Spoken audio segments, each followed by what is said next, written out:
Hello and welcome to another tutorial on Emma's Crafty Space. Thank you for joining me again.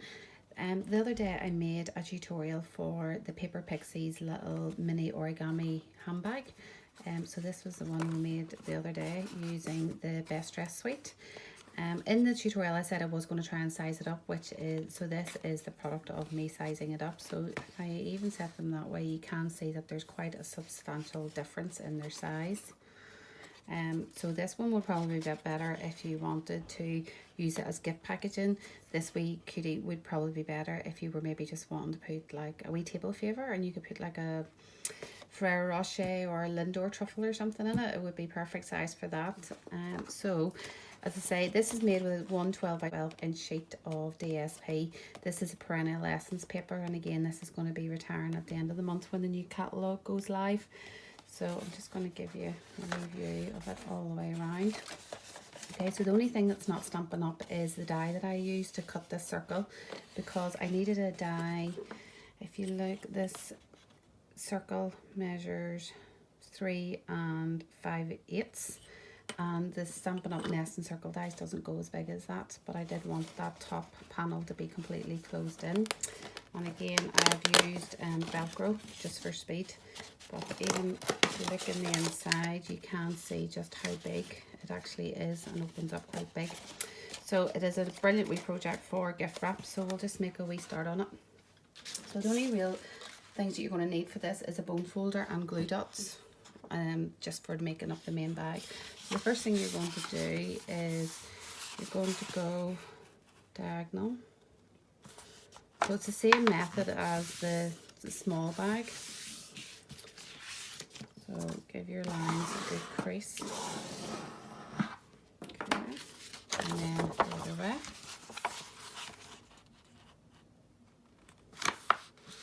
Just make sure they all stay nice and tight to the edges. And again, with the mini one, every time you are going to fold it, you're going to crease it with your bone folder, because again, you want those nice, tight, sharp edges. I absolutely love this cut paper. It's very Monet. Okay, and even the colours in it are just beautiful. Okay, so that is basically it. I'm just looking at the style of the paper, because you obviously want your bag not to be upside down whenever you're folding it. So if you've got directional paper, just make sure that you have it all the right way.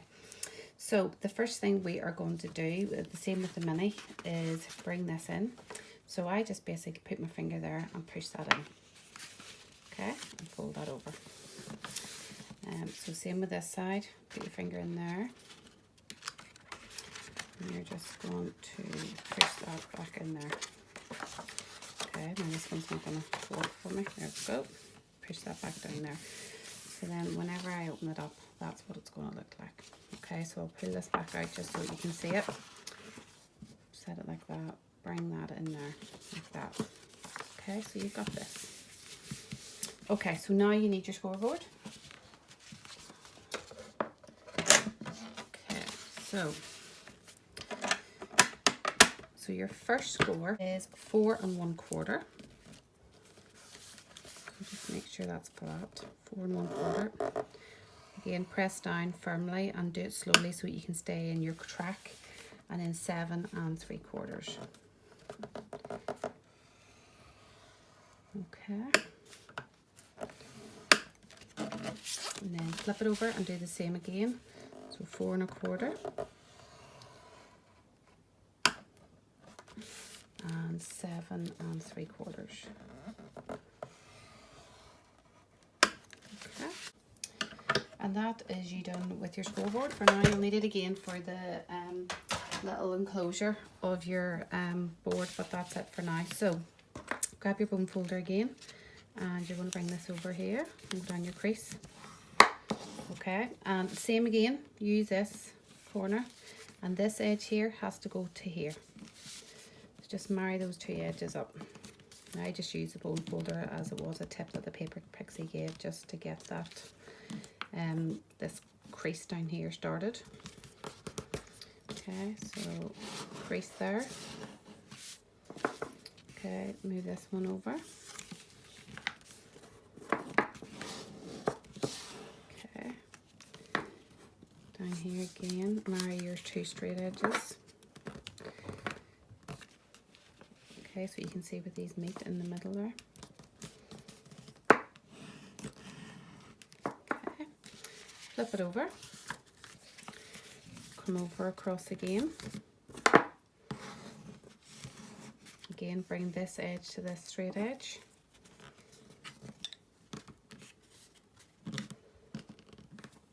Okay, crease down. And same with this.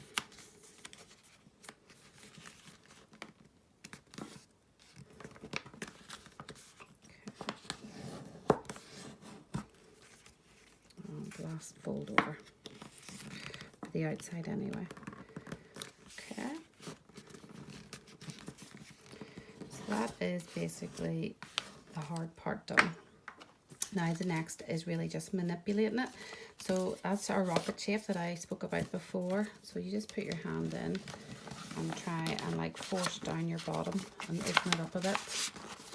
Okay, so it will open out, but don't worry, you can get it back in again. You can see it all just goes back in like that. Okay, so we're just going to force out our bottom like that. So you can see it nearly makes a square on its own. Then, so these are all going to come back in like that. Okay, so these here have to be folded down. Okay, and that's just what's going to lock it all shut for you. So then you need to get a glue dot for this. Again, you did this. Now, just with it being a bigger sheet of paper, I would maybe put 2 glue dots on it, just because it's actually holding more in. So I've just done one there and one there. Just press that down into there. Again, one at the tip and then one just down a little bit further.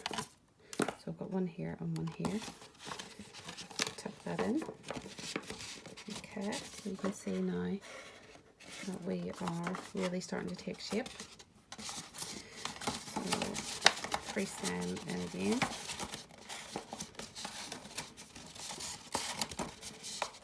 So down like that and down like that.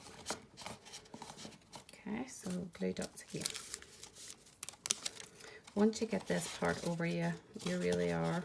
The rest is mainly just either about decorating it or manipulating it into shape. So you're flying once you get to here. Okay, so 2 glue dots.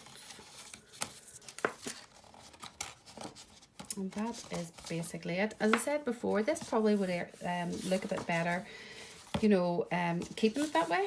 In comparison to the smaller one this way, because you really could make that into a beautiful wee tote bag. You know, you could put a ribbon handle on it or as a card handle on it, and just keep it as a wee tote and just fill it with like nice stuffing paper or tissue paper or anything, just like make it as a nice gift wrap.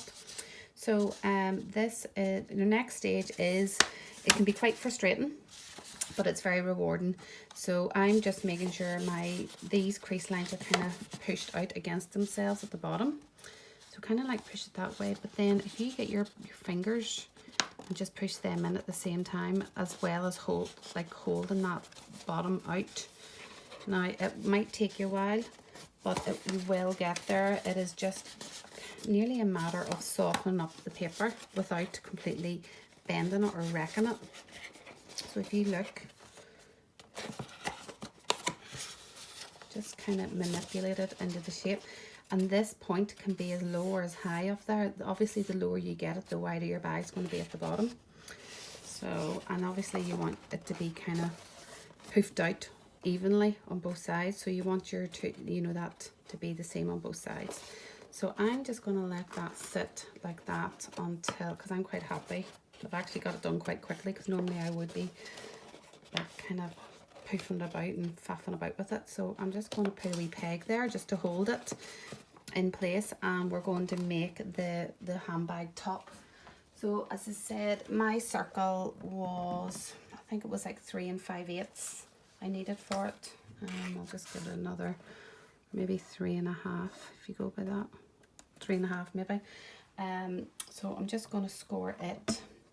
So the middle of that's going to be roughly 1 3/4. So I'm going to score it on either at 1.5, and then I'm going to score it at 2. So that gives me a wee 1/2 inch there in the middle.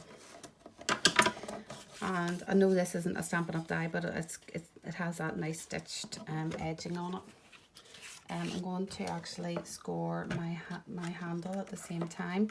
So it measures 5 inches by 1/2 inch, so it's going to be the same.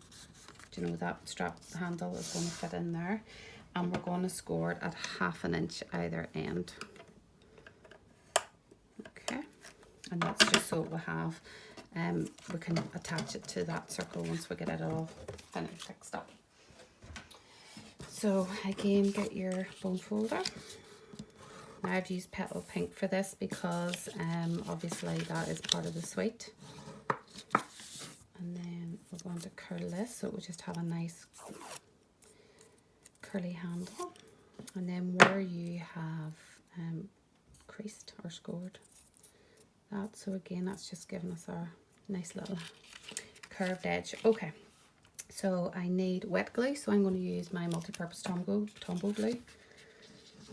Don't be shy with your glue. You could use tape, I suppose, if you wanted something that would stick straight away. I always like my wet glue because I like being able to adjust it and wiggle it about until I get it into place. So this is the side I'm going to put my glued side onto. Okay, so I'm just going to hold that for a minute or two.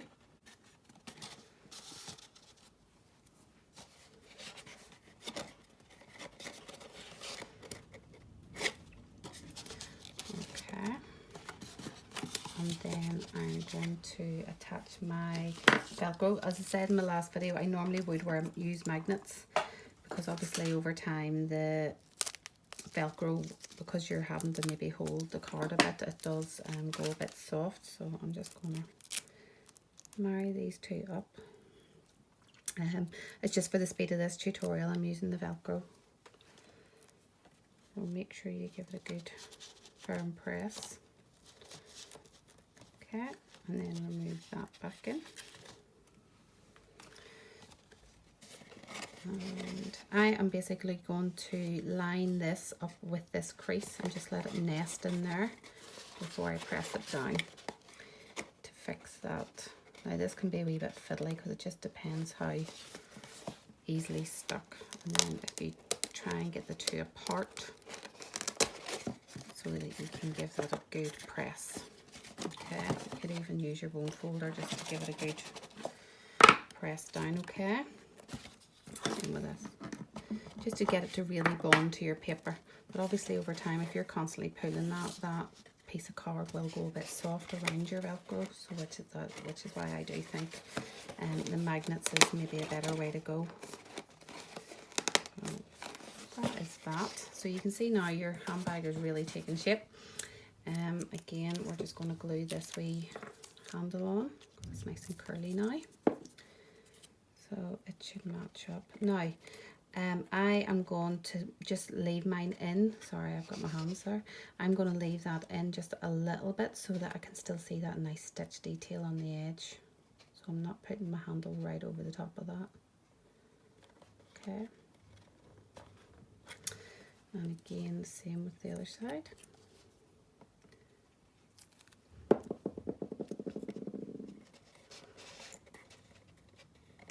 Okay, and just hold it down for a wee minute or two just to help bond. So that is pretty much what your handbag looks like. Now I'm going to add a little flower, and these are the Ballad trinkets because there isn't actually any wee trinkets with this suite. It's the wee flower centers that we have with this suite. So a wee glue dot will hold that in place nicely, and it's still in keeping with the floral theme. I suppose you could maybe put a big giant pearl or something on it. Okay, or you could even use a bit of twine and dangle a wee bit of twine off the handle as a wee bit of a gift tag on it. And again, I haven't done it with this one, but you could use some of the wee epoxy dots. I might actually put 2 of these on it because there is a nice brass trim on that. So let me put one just to finish it and make it look a bit more authentic as a handbag. I think I need the bigger ones. So it just kind of puts on that last finishing touch onto it.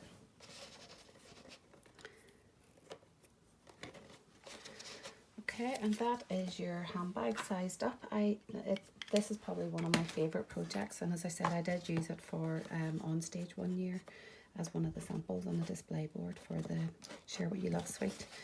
I've absolutely enjoyed making it, and it's really lovely done in Christmas paper. I used it for gift wrap last year. Just opening it here and you can still see the inside of it all.